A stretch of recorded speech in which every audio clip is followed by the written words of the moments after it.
there are a big pocket of the market is in DC because there's that eighth grade student trip that so many schools have to Washington DC, and you need to be a licensed guide, which is easy peasy to get. And then there's the performing arts student tours, like at Disneyland in Southern California and Disney World in Florida.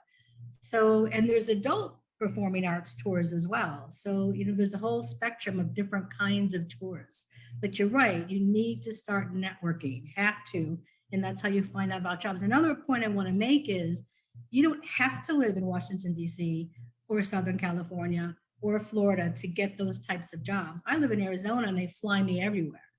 So in fact, the tour operators I work for, both student tours and adult operators, two are located in Chicago and one's located in Washington, D.C. So they're all over the place. Yeah, most of the companies I've worked for, I've never met. I met them face to face. And when I started, we didn't have Zoom either. So, but let me point out, they know what I'm doing. They know if I'm being successful because every tour, the people evaluate us. And if we don't get 90% excellent, we're gone.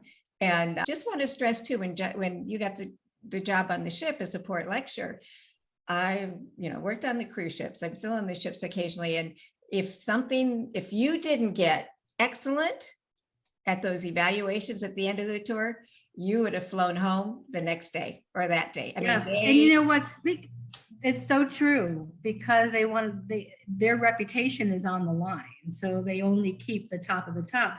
But that's another really good way to get into tourism. If you're young and you're still in college, major in hotel management or tourism.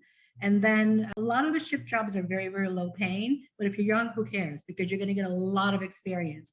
If you're older like me, certain cruise lines have port lecturers, which actually is a really good day rate. But you can come in if you know a lot about art and history. There's a company called Park West, and they work with a lot of the cruise lines selling the art. And there's something called Captain Circle. It's probably called something on other cruise lines, but for Princess, it's called Captain Circle. And they handle all the VIP guests and the award status and parties with the captain, blah, blah. So there's many different ways. And you were in the children's staff as a babysitter.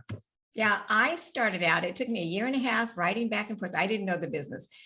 And I guess you would consider it networking. I met somebody on the beach and she said, oh, if you take care of the kids, you get a free cruise. So I wrote back and forth and back and forth. And that first cruise, it was actually 2 cruises from LA to San Juan, Puerto Rico and back through the Panama Canal. Loved it, worked for free, taking care of the kids. Now they're huge programs. In those days, we used to say the passengers were newlywed or nearly dead. You didn't have families on board. It was unusual. Now, since Carnival, wonderful place for families. So if people like kids, it's a great place to start, working on the ships. So many jobs.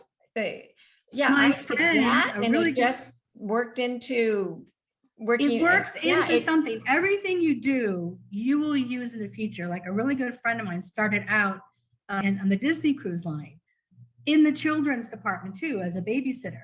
And now he's the head of shore excursions on the port side for one of the cruise lines in Florida. It's like the top dog.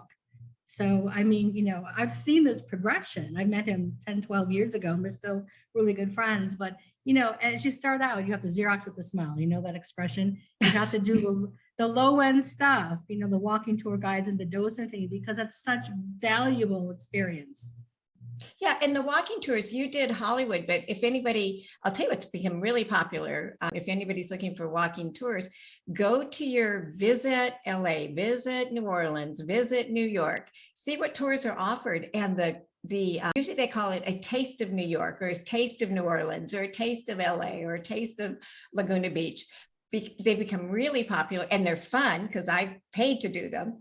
And take the tour. And if it's something you're interested in, they've been advertising for people to help with those tours. And you can do it on the weekend. So if you have it's all flexible. job, yeah, you can work in the evening or the weekend.